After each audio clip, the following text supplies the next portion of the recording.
काजी फायज ईसा साहब अपनी सीट को एंजॉय कर रहे थे और इमरान खान साहब को दीवार के साथ लगाने की हर लम्हा कोशिश करते थे।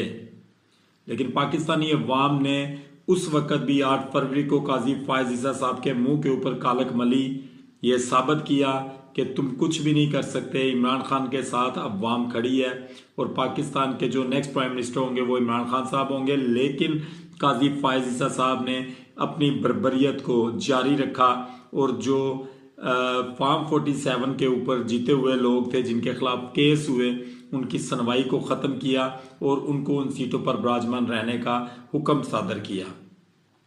अब जो कि ये सारे मामलात सामने आ चुके थे तो फिर दोनों भाई ने सेम डे में फ़्लाइट्स ली। एक भाई निकला है जनाब हमारे ज़राए के मुताबिक काजी फायज ईसा साहब स्पेन की तरफ, और दूसरे भाई निकले हैं पहले दुबई से, फिर यूके पहुंचे हैं। जब यूके पहुंचे तो उनका वहाँ पे